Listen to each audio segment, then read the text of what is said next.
Hello दोस्तों, my name is Mehtab Alam. Welcome back to our new video और new session. Today we will discuss on past continuous tense. दोस्तों, पहले हमें ये जानना ज़रूरी है कि पास्ट कंटिन्यूअस टेंस की पहचान क्या है और उसे हम क्यों पढ़ते हैं. तो दूसरे क्वेश्चन का आप तो ये जानते हैं कि पास्ट कंटिन्यूअस टेंस हम पढ़ते क्यों, क्योंकि ये एग्ज़ाम में पूछा जाता है. हमारे सेकंड पार्ट में, इंग्लिश के सेकंड पार्ट में ग्रामर का टॉपिक होता है जिसमें ये पूछा जाता है. भर भर के इससे क्वेश्चन आते हैं. अच्छा, पास्ट कंटिन्यूअस टेंस की पहचान क्या है. पास्ट कंटिन्यूअस टेंस की पहचान जिस वाक्य के अंत में रहा था, रही थी, रहे थे ऐसे शब्द आए. जैसे मैं बोल रहा हूँ कि मैं स्कूल जा रहा था, सीता अपना पाठ्य पढ़ रही थी, बढ़ई मेज बना रहा था, चिड़िया आसमान में उड़ रही थी, हम विद्यालय जा रहे थे. यानी वाक्य जब खत्म हो रहा है तो उसके अंत में रहा था, रही थी, रहे थे, इस तरीके के वाक्य जब आएंगे तो आप इजीली आइडेंटिफाई कर सकते हैं कि वो वाले वाक्य पास्ट कंटिन्यूअस टेंस के ही वाक्य हैं. इनकी पहचान यही है. इसे पास्ट कंटिन्यूअस, देखिए कंटिन्यूअस लिखा हुआ है, यानी कंटिन्यूअस यानी कि ये क्रिया चल रही है, खत्म नहीं हुआ है. लेकिन इस वाक्य की एक और पहचान है कि इसमें समय का उल्लेख नहीं होता है, समय नहीं मेंशन होती है कि कब से काम चला है और कब तक चलेगा, ये नहीं बताया जाता है. इसीलिए ये कंटिन्यूअस टेंस है. इसे पास्ट इम्परफेक्ट भी कह सकते हैं. इम्परफेक्ट भी कह सकते हैं. क्या ये कंटिन्यूअस टेंस, इसको समझ लो. ये प्रोग्रेसिव टेंस भी इसको कह सकते हैं हम. जाने ने पास्ट कंटिन्यूअस टेंस को प्रोग्रेसिव टेंस भी कह सकते हैं या इम्परफेक्ट बोल सकते हैं. तो पास्ट कंटिन्यूअस टेंस की पहचान जिस वाक्य के अंत में रहा था, रही थी, रहे थे इत्यादि शब्द आए और इनमें बनाने का इसका सिंपल तरीका है दोस्तों. इसमें हेल्पिंग वर्ब वाज और बेयर का प्रयोग होता है.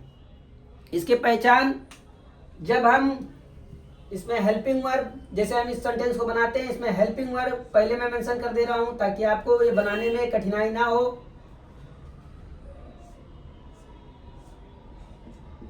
हेल्पिंग वर्ब दो तरीके के होते हैं दोस्तों, टू टाइप्स के होते हैं हेल्पिंग वर्ब. एक होता है ही, शी और इट के साथ. ही, शी और इट के साथ हम हमेशा वाज का प्रयोग करेंगे. क्या? वाज का. ही, शी, इट के साथ हम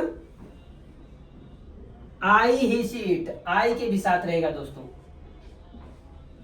आई, ही, शी, इट के साथ हम वाज का प्रयोग करेंगे. ये देखिए, आई हो गया, ये ही हो गया, ये शी हो गया और ये इट हो गया. इसके साथ हम जब इस तरीके के कभी भी सब्जेक्ट आए या प्रोनाउन आए, नाउन आए, तो हम वाज का प्रयोग करेंगे. लेकिन अगर यू, एक मिनट दूसरा पेन यूज कर लेते हैं हम. यू, वी और दे, क्या? यू, वी और दे, इस तरीके के अगर वाक्य आए, इस तरीके के अगर आपको सब्जेक्ट मिले तो हम यहाँ वेयर का प्रयोग करेंगे. क्या? W E R E. ये हमारे क्या है? हेल्पिंग वर्ब हैं. इसमें क्या है? हेल्पिंग वर्ब इस तरीके के लगेंगे. इसका बनाने का तरीका जैसा हम प्रेजेंट इंडेफिनिट टेंस में करते आए हैं उसी तरीके से सेम इसमें भी रहेगा. बस इसमें क्या कहते हैं, वर्ब के अंत में ing लग जाएगा. जैसे प्रेजेंट कंटिन्यूअस टेंस में करते आए इसे ही पास्ट कंटिन्यूअस टेंस में भी रहेगा. और वर्ब के अंत में वर्ब का फर्स्ट फॉर्म ही रहेगा, वर्ब के अंत में ing लग जाएगा. लेकिन हेल्पिंग वर्ब वाज और वेयर रहेगा. ये वेयर और ये वाज रहेगा. बनाने का तरीका इसमें दोस्तों एक फार्मूला इसका है. पहले हम लिखेंगे subject,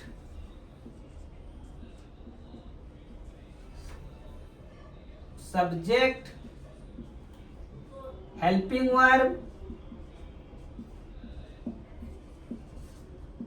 verb main verb, main verb, फिर ऑब्जेक्ट। क्या? अब इसको हम चाहें तो ये फार्मूले को मैथमेटिकल वे में कर लें, प्लस प्लस और ये प्लस, ये हमारा फार्मूला है। इसी के बेसिस पे हम पास्ट कंटिन्यूअस टेंस को इसलिए, अच्छा हाँ, ये जब हेल्पिंग वर्ब हो गया, मेन वर्ब हो गया, मेन वर्ब में प्लस आईएनजी लग जाएगा। क्या लग जाएगा? आईएनजी, आईएनजी लग जाएगा दोस्तों। क्या लग जाएगा? आईएनजी। मेन वर्ब के लास्ट में आईएनजी लग जाएगा, हेल्पिंग वर्ब के मेन वर्ब के अंत में। बस इतना ही सिंपल है ये पास्ट कंटिन्यूअस टेंस। दोस्तों जब हम इसे पूरे डिटेल में पढ़ाएंगे तो आपको लगेगा कि इससे इजी तो कुछ हो ही नहीं सकता है।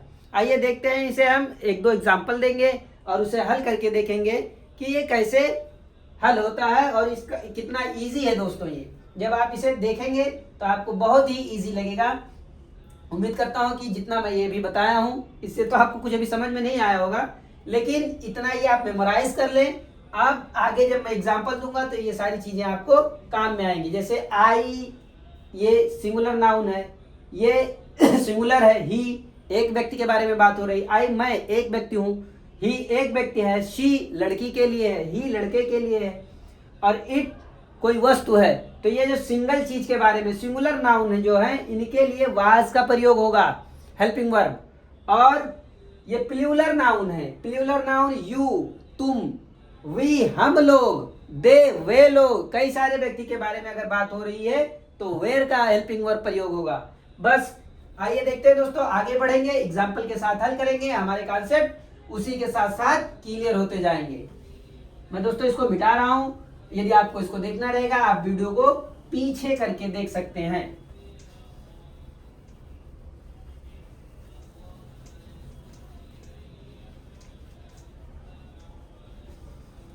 एक एग्जाम्पल लेंगे दोस्तों, उसके बाद हम इसे सॉल्व करके देखेंगे। अच्छा दोस्तों, हम कंटिन्यूअस टेंस के बारे में बात कर रहे हैं तो उसमें भी कई सब टॉपिक हो सकते हैं, जैसे अफर्मेटिव यानी कि positive sentence, negative sentence, interrogative sentence, interrogative negative sentence. Affirmative यानी जिसमें सिर्फ सिंपल सेंटेंस हो, उसमें नकारात्मक वाक्य ना हो, क्वेश्चन मार्क ना हो, तो उन्हें अफर्मेटिव सेंटेंस कहते हैं, जिसे पॉजिटिव सेंटेंस कहा जाता है। तो हम पहले अफर्मेटिव सेंटेंस के बारे में चर्चा करेंगे। क्या? Affirmative, AFFIRMATIVE, affirmative sentence, SENTENSE। दोस्तों ये मैं सिर्फ आपको दिखाने के लिए ऐसा लिख दे रहा हूं, मैं अच्छे से लिख देता हूं, एक मिनट।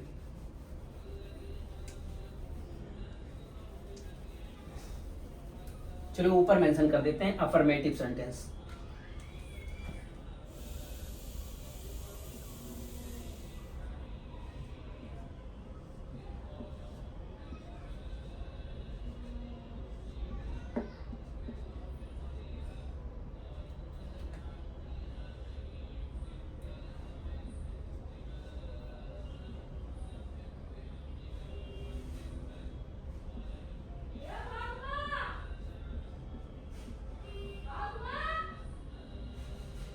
अफर्मेटिव सेंटेंस दोस्तों,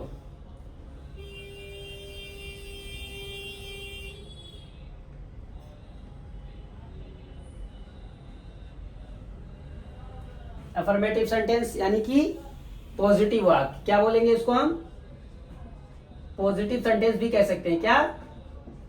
पॉजिटिव सेंटेंस, पॉजिटिव सेंटेंस। इसके एक आध उदाहरण लेंगे और इसे सॉल्व करके देखेंगे दोस्तों, फिर उसी हिसाब से हम आगे बढ़ेंगे। कोई एक उदाहरण ले ले हम।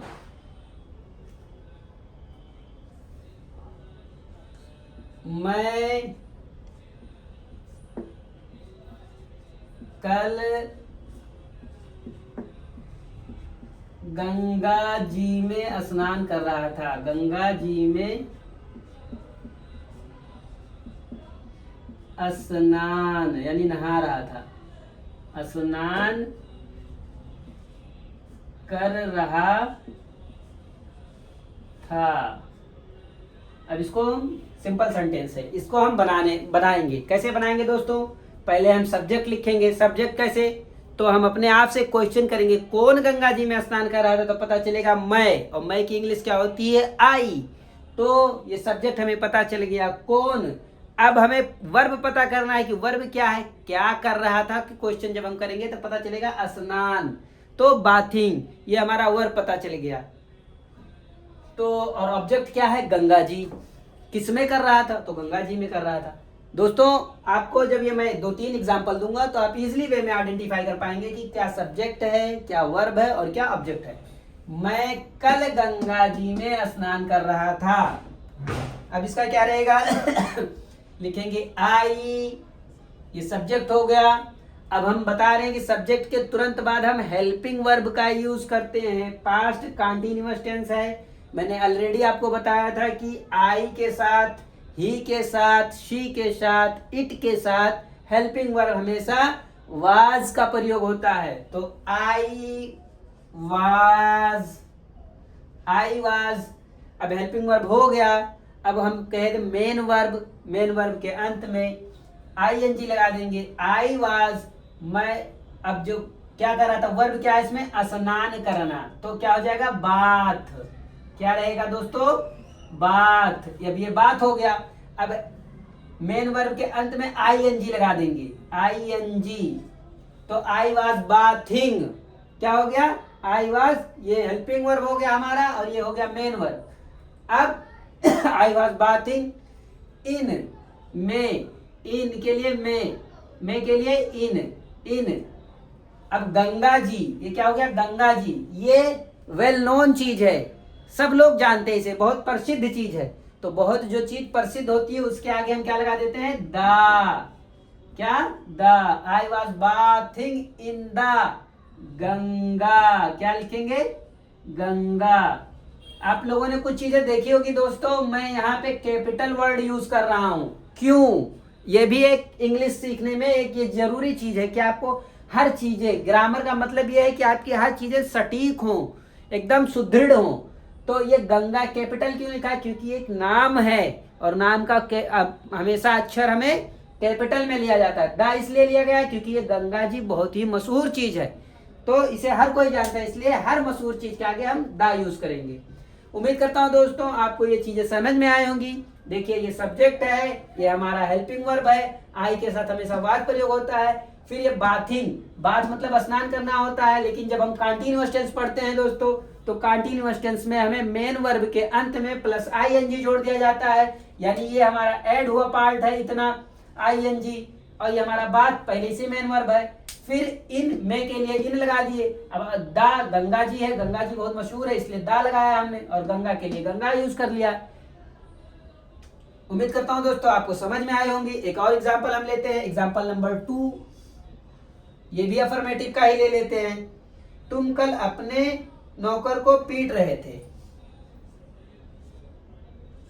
आप ऐसा ना करिएगा दोस्तों, ये सिर्फ समझने के लिए है। तुम कल अपने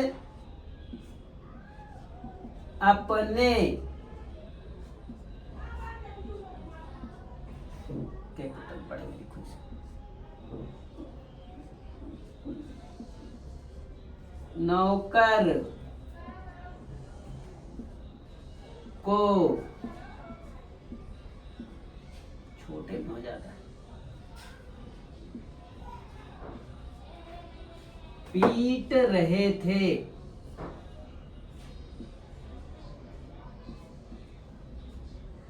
तुम कल अपने नौकर को पीट रहे थे। अब इसमें क्या रहेगा? किसको पीट रहे थे, कौन पीट रहा था, कौन लगाएंगे जब तो तुम पता चलेगा। किसे पीट रहा था? तो नौकर को पीट रहा था। क्या काम कर रहा था? तो पीट रहा था, यानी वर्ब इसमें क्या हुआ? पीटना। और सब्जेक्ट क्या हुआ? तुम। ऑब्जेक्ट क्या हुआ? नौकर। दोस्तों अब इसे हम देखते हैं कि तुम की अंग्रेजी क्या होगी? यू। क्या? यू। यू के साथ हेल्पिंग वर्ब क्या लगेगा दोस्तों? वेयर।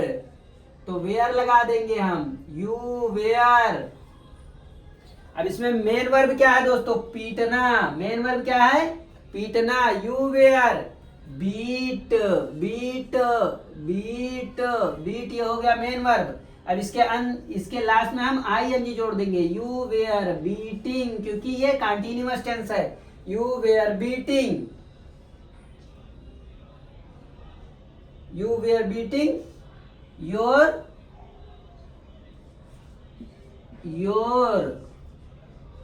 सर्वेंट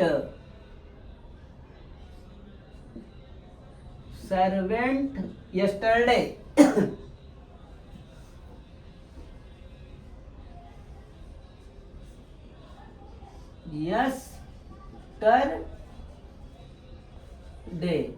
गॉट इट दोस्तों, समझ में आया?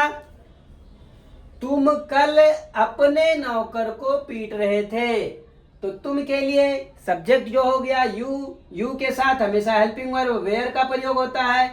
अब मेन वर्ब आ जाएंगे, पहले सब्जेक्ट, फिर हेल्पिंग वर्ब, फिर मेन वर्ब के अंत में प्लस आईएनजी लग जाएगा, फिर ऑब्जेक्ट लिख देंगे। ये हमारा फार्मूला था दोस्तों, उसी को हम यहाँ इंप्लीमेंट कर रहे हैं। तुम के लिए सब्जेक्ट यू हुआ, यू के साथ हेल्पिंग वर्ब वेयर लगा, मेन वर्ब इसका पीटना हुआ, इसमें कार्य जो पाई जाती है। वर्ब का मतलब होता है जिससे काम का करना या होना पाया जाए, तो इसमें काम का करना होना क्या है? पीटना मेन काम है ना इसमें। इसको हटा दें तो तुम कल अपने नौकर को रहे थे, कुछ नहीं पता चला इससे क्या काम हो रहा है ना। पीटना अगर हटा दे तो इसमें पीटना है। यहाँ कल लिख दे कि मैं कल गंगा जी में कर रहा था, क्या कर रहा था? मेन वर्ब अगर हटा दें तो आपका काम ही अधूरा हो जाएगा, उससे कुछ समझ में नहीं आएगा, वाक्य ही नहीं पूरा होगा। तो इसीलिए मेन वर्ब यहाँ क्या है? पीटना। तो मेन वर्ब को बीट मतलब पीटना होता है, तो बीट आईएनजी जोड़ दिए, बीटिंग हो गया। अब योर सर्वेंट, किसके? अपने नौकर को। You were beating your servant yesterday. I think आपको ये चीजें समझ में आई होंगी दोस्तों। हम एक आध और एग्जाम्पल लेंगे ताकि ये चीजें आपकी एकदम क्रिस्टल क्लियर हो जाएं। दोस्तों बहुत से दोस्तों का, बहुत से आप जैसे कई लोगों का बहुत ही काला है कि भैया आप ग्रामर को पढ़ाएं, इसलिए मैं ग्रामर को कंटिन्यू कर रहा हूं। दोस्तों उम्मीद करता हूं आप ये चीजें एंजॉय कर रहे होंगे, इसे सीरियसली होकर ना देखें, एक एंजॉय की तरह देखें। और आप एक बार पढ़ेंगे, उम्मीद करता हूं कि आपको सारी चीजें जरूर समझ में आएंगी।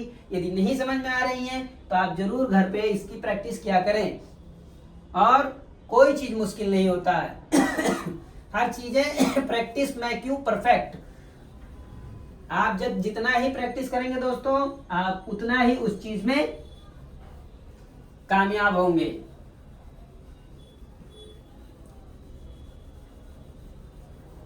बच्चा पहले एक कदम आगे बढ़ाता है, लड़खड़ाता है, फिर थोड़ा आगे बढ़ता है, फिर थोड़ा आगे बढ़ता है, और एक दिन ऐसा होता है जब वो 16-17 साल का हो जाता है तो रेस में दौड़ता है। तो इसी तरीके से यदि आप इनिशियल स्टेज पे हो, आपको ग्रामर कुछ नहीं आता हो, घबराने की जरूरत नहीं है। हर किसी के साथ ऐसा आता है कि वो पहले कुछ नहीं जानता है, फिर जब वो प्रैक्टिस करते रहता है, पढ़ते पढ़ते एक दिन वो उस चीज में महारती हो जाता है। कहते हैं करत करत अभ्यास ते जड़ मत होत सुजान, और रसरी आवत जात ते सिल पर पड़त निशान। तो कोई चीज मुश्किल नहीं है दोस्तों। फिर एक आध एग्जांपल हम और ले लेते हैं कि हम अपना पाठ याद कर रहे थे। थर्ड एग्जांपल हमारा हो गया, हम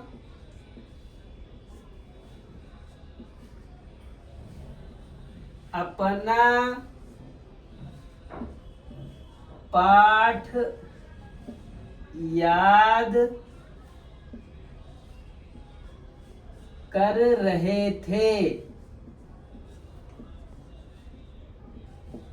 अब दोस्तों इसमें सब्जेक्ट पता करना है कि सब्जेक्ट क्या है, तब पता करेंगे कौन अपना पाठ याद कर रहा था, तब पता चलेगा हम। तो ये सब्जेक्ट हो गया। अब उसमें फिर हमें पता करना है कि वर्ब क्या है, तो क्या कर रहे थे। जब क्या कर रहे थे तो हम अपने आप से क्वेश्चन करेंगे, तब पता चलेगा कि याद कर रहे थे। कभी भी दोस्तों आप इसमें सब्जेक्ट, वर्ब, ऑब्जेक्ट पता करना है तो इसी तरीके से आप अपने आप से क्वेश्चन मन ही मन में करें। जैसे यहाँ लिखा है हम अपना पाठ याद कर रहे थे, तो हम अपने से पहले सब्जेक्ट पता करने के लिए पूछेंगे कौन अपना पाठ याद कर रहा था, तब पता चलेगा हम। तो ये हमारा पता हो गया कि सब्जेक्ट हम है। फिर हमें वर्ब अगर पता करना है कि मेन वर्ब क्या है, तो क्या कर रहे थे, तो पता चला याद कर रहे थे, तो हमारा मेन वर्ब हो गया। अब बाकी जो बचा किसके क्या कर रहे थे, अपना पाठ याद कर रहे थे, अब जो बचा वो ऑब्जेक्ट में आ जाएगा। देखते हैं दोस्तों हम सॉल्व करके वी के साथ हेल्पिंग वर्ब क्या है दोस्तों? We were. अब पाठ याद करना, याद के लिए लर्न, क्या? लर्न, आईएनजी लग जाएगा तो लर्निंग। वी वेयर लर्निंग अपना our lesson. We were learning our lesson, हम अपना पाठ याद कर रहे थे। कोई रॉकेट साइंस नहीं है दोस्तों, बहुत ही इजी है। ग्रामर आपको अगर एक बार आने लगा तो बहुत ही मजा आएगा और बहुत ही इजी है। आपको बस सिर्फ फंडा पता हो, कॉन्सेप्ट पता हो और आप इजीली वे में उसे सॉल्व कर लेंगे। देखते हैं दोस्तों एक और एग्जांपल लेके, ताकि आपका ये चीज एकदम क्रिस्टल क्लियर हो जाए।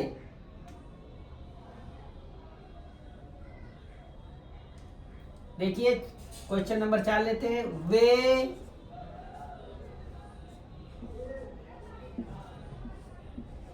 परीक्षा में नकल कर रहे थे। वे परीक्षा में नकल कर रहे थे। दोस्तों ये बहुत गंदी बात है, आप ना करिएगा परीक्षा में नकल, चाहे जो कर रहा है करने दो। आप हमारे साथी हैं, हमारे फ्रेंड्स हैं, आपको ये चीजें शोभा नहीं देंगी। आप परीक्षा में नकल ना करिएगा, मैं एग्जाम्पल के लिए सिर्फ ये दे रहा हूँ। वे परीक्षा में नकल कर रहे थे, देखिए यहाँ भी रहा था आया है, यहाँ भी रहे थे आया था, यानी जितने वाक्य के अंत में रहा था, रही थी, रहे आए थे आएंगे, वो बात पास्ट कंटिन्यूअस टेंस के होंगे। अब हम फिर अपने आप से सवाल करेंगे कि कौन परीक्षा में नकल कर रहा था, तब पता चलेगा वे क्या कर रहे थे। जब अपने आप से क्वेश्चन करेंगे तब पता चलेगा कि नकल कर रहे थे, तो वो पता चल गया वर्ब। अब बाकी जो बचा वो हमारा ऑब्जेक्ट। फिर देखते हैं हम सब्जेक्ट में क्या होगा। वे की इंग्लिश दे। दे के साथ हम क्या हेल्पिंग वर्ब लाएंगे दोस्तों? जो पहले मेंशन था, वेयर। They where. नकल की मेन वर्ब क्या है? नकल करना। नकल को हम क्या कहते हैं? Copy. COPY। They were copying, ING लगा देंगे इसी में। They were copying in examination. In examination.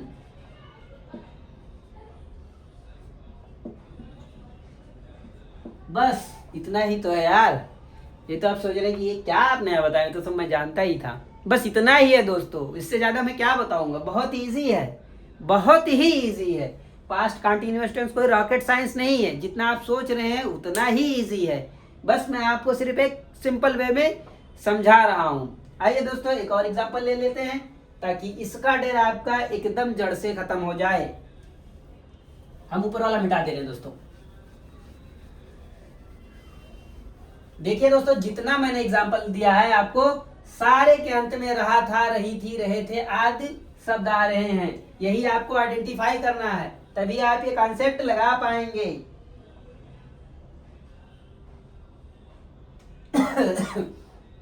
ये हमारा एग्जांपल नंबर 5 हो गया। वह अपने कपड़े धो रही थी। कपड़े धो रही थी। अब इसमें हम सब्जेक्ट पता करना है कैसे, तो हम पूछेंगे कौन अपने कपड़े धो रही थी, तब पता चलेगा वह। तो वह की अंग्रेजी क्या होगी? शी। अब क्या कर रही थी वह क्या कर रही थी? जब कोई क्वेश्चन करेंगे तो पता चलेगा कि धो रही थी। क्या कर रही थी? धुल रही थी। धो रही थी या धुल रही थी। तो अब हमारा मेन वर्ब भी पता चल गया। अब बाकी बचा ऑब्जेक्ट। तो देखते हैं दोस्तों, वाह की इंग्लिश लड़की है। देखो रही थी आ रहा है यहाँ ना, रही थी। तो इतना तो हम समझ सकते हैं कि ये किस जेंडर के बारे में बात हो रही है। रही थी तो शी हो जाएगा। शी के साथ हम क्या हेल्पिंग वर्ब यूज करेंगे? मेमोराइज करिए दोस्तों। क्या रहा था? वाज। शी वाज क्या कर रही है? धुल रही है। धुलने की इंग्लिश क्या होती है? Wash, WASH। अब हम वॉश जब हो गया मेन वर्ब में, हम ING जोड़ेंगे दोस्तों। Washing, she was washing there. यहाँ देयर नहीं, जब ज्यादा लोग रहते, लेकिन एक अकेली है वह है ना, तो शी के साथ हर लगेगा। शी वाज वॉशिंग हर। अब एक और चीज आपको नया सीखने मिलेगा दोस्तों। देखिए हम यहाँ लिखेंगे क्लॉथ। अब ये क्लॉथ हो गया, ये क्लॉथ है ना दोस्तों, लेकिन ये अगर ऐसा लिखा रहेगा क्लॉथ, ऐसा लगेगा आपको ये जिस चीज है, ये इंग्लिश थोड़ा बारीक चीज है। ये गैर सिला हुआ कपड़ा हो जाएगा। हम मुझे यहाँ में यस लगाना होगा। Clothes, she was washing her clothes. अगर हम यस हटा देंगे तो विदाउट सिला हुआ, बिना सिला हुआ कपड़ा रहेगा, जो हम थान वाला कपड़ा बोलते हैं। लेकिन हम अगर यहाँ यस लगा देंगे तो ये हमारा सिला हुआ कपड़ा हो जाएगा। बस इतना, ऐसा ही है, कोई रॉकेट साइंस नहीं है दोस्तों। उम्मीद करता हूँ हमारे पढ़ाने का तरीका आपको अच्छा लगा होगा। देखिए यहाँ भी रही आया हमारे पढ़ाने का तरीका। यदि आपको अच्छा लगा हो तो प्लीज हमारे चैनल को लाइक करें, शेयर करें, सब्सक्राइब करें। हाँ, बेल आइकन भी दबा लें दोस्तों, ताकि आने वाली हमारी प्रत्येक वीडियो आप तक पहुंचे और आप अपने परीक्षा के रिगार्डिंग तैयारी करें भर के। क्या कहते हैं, आप अपने परीक्षा में क्वेश्चन को हल करके आए। और यही हमारा मोटिव भी है, हर एक बच्चा अपने फील्ड में जेम बॉन्ड बने और वो ग्रामर की जैसी आने वाली तमाम दिक्कतों को चुटकियों में हल करके आए। चलिए दोस्तों, आज के लिए बस इतना ही। फिर मिलेंगे अगले वीडियो में। बाय बाय दोस्तों, थैंक यू।